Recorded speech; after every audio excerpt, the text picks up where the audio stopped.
ir spaudimas kažkoks jaučiasi, kaip pačiam emocijos dabar, dar gerai sužaidus mačą. Jo, tai naktį prieš vis tiek dar priminiau savo, kur esu.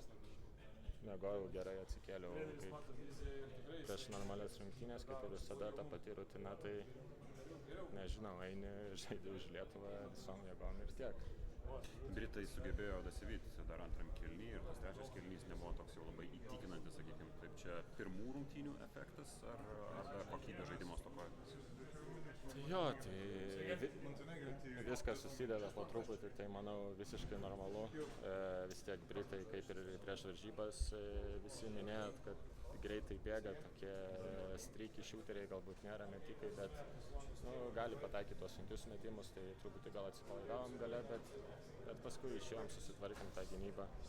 Manau, šiaip visumoje gal truputį per daug tų klaidelių, 50-50 sprendimai tiek man asmeniškai, tiek draugam. Bet manau, nežinau, užsitarėm visai neblogai. Ankstyvo žaidimo laikas, 13:30, organizmo prasme yra kažkokios įtakos?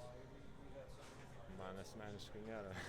Visada einu miegoti prieš varžybas tuo pačiu metu, užmiegu gerai, išsimiegu, nueini pavalgai, tik kad nėra to prasimėtimo, nes ką, 8 rytą reikia daryti. Tai nežinau, man asmeniškai keista, aišku, dienos metu žais, bet žinau, yra čempionatų, kur taip žaidžia, tai manau viskas normaliai. Koks jausmas Ąžuolai buvo pamačius tiek sirgalių tribūnų už jūsų? Geras jausmas. Mano vienas iš pirmų tokių oficialių čempionatų, aš buvau Puerto Rike, bet čia labai gausiai susirinko. Atsimenu, žiūrėdavau per televizorių ir labai garsiai jie girdėjęs per patį televizorių, tai tuo dabar įsitikinau ir jo, labai smagu žaisti, jauties kaip namų rungtynės. Kiek tau pačiam Ąžuolai svarbu pradėti čempionatą tokia skambiu nata, gerų žaidimų? Kaip, tai jūs matote tik puolimą, o mano klaidų gynyboje tikrai buvo.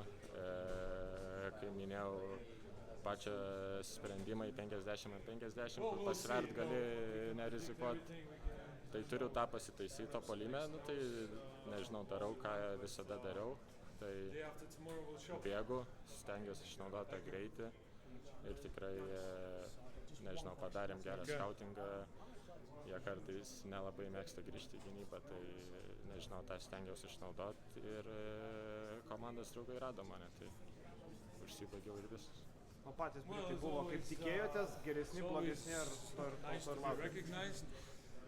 Aš tai nežinau, ką tikėtis, kaip sakiau, čia pirmą kartą esu su vyrų rinktinė Europos čempionate, tai man kaip jauniausiai žaidėjai aš turiu ateiti ir arti aikšteliai. Sunkiu darbu, gynybai kovo dėl kamuolio, paskui tas jau skoringas ateina į antrą etapą. Tai... Ačiū. Ačiū.